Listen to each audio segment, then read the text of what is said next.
Hi, my name is Lilia, and my project today is going to be about acetone. In the first two slides, I'm going to be talking about nail polish remover, but the rest will just be on acetone. The main chemical materials are acetone, ethyl acetate, isopropyl alcohol, and glycerin.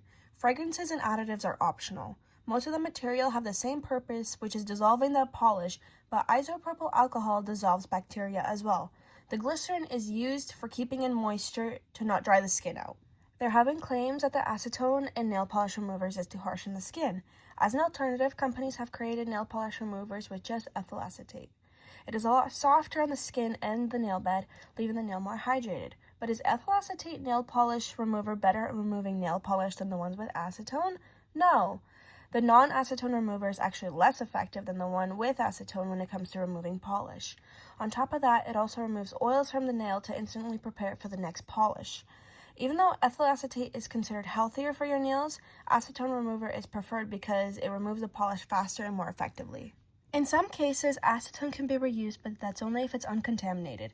If it ends up contaminated, there is a method called fractional distillation, which is when the acetone is separated from the other mixture. Acetone should never be thrown out into the garbage or poured down the drain because it is considered to be hazardous.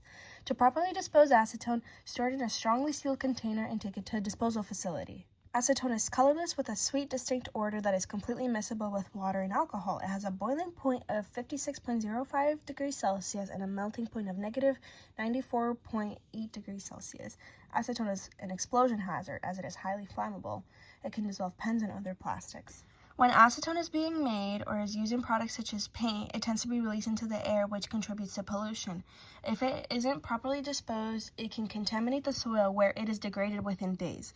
Since acetone is easily let out into the air, it is able to travel from the atmosphere into the water and soil simply by rain and snow. When making plastics such as fiber, too much exposure of acetone can lead to headaches or dizziness. Same with when using nail polish removers and cleaning products that contain this chemical. Most of the acetone that's in the environment is a vapor that's in the air, which makes it travel for long periods of time. The half-life of acetone is usually around 23 days. Since it tends to be broken down by sunlight and bacteria from soil and water, acetone rarely builds up.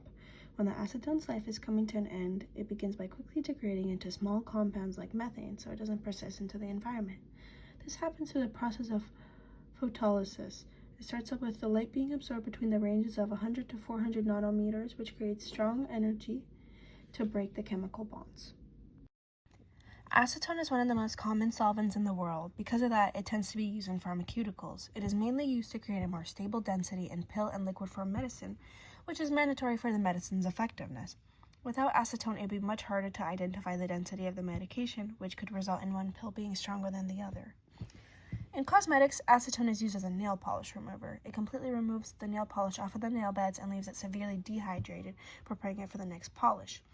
Acetone can also be used as an ink remover from surfaces such as clothes or skin, though it depends on the kind of ink that's been used. A ballpoint pen is an example of one that's able to be removed by acetone. As it is a solvent that is able to break down pigment, which we found out from the nail polish remover, it is also able to remove the ink and dissolve almost all other organic compounds.